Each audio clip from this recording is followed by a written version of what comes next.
Hey everyone, this is Xizta, and welcome to the Hardcore Casual's Guide to Oondasta, an outdoor raid boss located north of Kunlai on the Isle of Giants. It looks like they've pulled, so we'll just jump right into the fight. Oondasta stacks a debuff called Crush, which reduces his current target's armor by 25% for 1 minute. A tank swap is necessary to prevent your tanks from dying, but as you will soon learn, he is immune to taunt.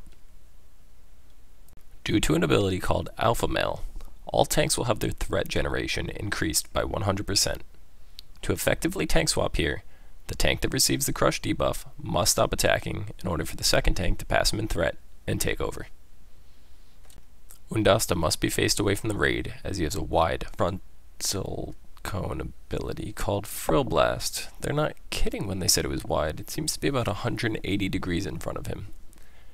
Any off-tank should avoid this completely by standing behind him until they're ready to swap, while the main tank should rotate defensive cooldowns to stay alive.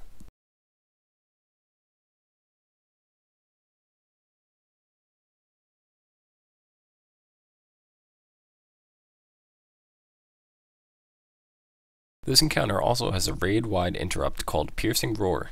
It will lock you out of whatever school of magic you are using for 10 seconds. This ability has a short cast, so stay on your toes and make sure you are not casting when it's about to go off.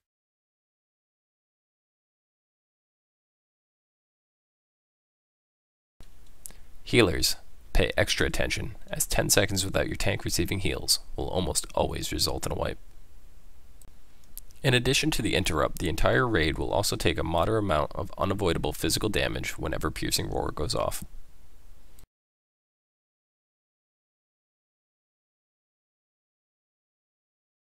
Oondasta does not have a hardened rage, but as the fight progresses, he will continue to self-buff himself every 30 seconds, which increases his damage dealt by 10%, effectively preventing the fight from going on too long and wiping the raid. The hardest mechanic in this encounter is an ability called Spirit Fire Beam, which is just a fancy new name for a souped-up chain lightning. It will target a random raid member and hit them with the beam. Each additional target within 3 yards of the player will have the beam chained to them, and every time the beam is chained, it increases its damage by 50%. You can only have 1, maybe 2 additional players take a hit from the beam before it is fatal. An ability like this couldn't possibly focus melee target. Well, apparently it can.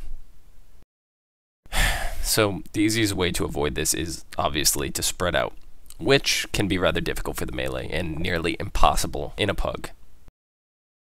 If you have the luxury of doing this with your guild, or a group that has good communication, you can pair up with another melee and spread out into groups of 2 to ensure that the maximum number of players can be within range without chaining into the raid and wiping all of the melee.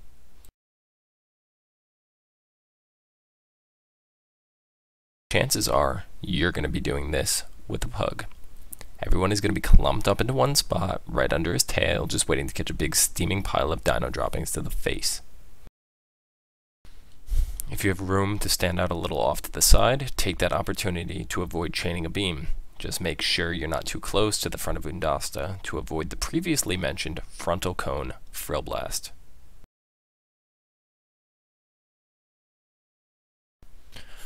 As an alternative strategy, you can just keep chain running from the graveyard, or even just lie there on the ground, role-playing as Xizta.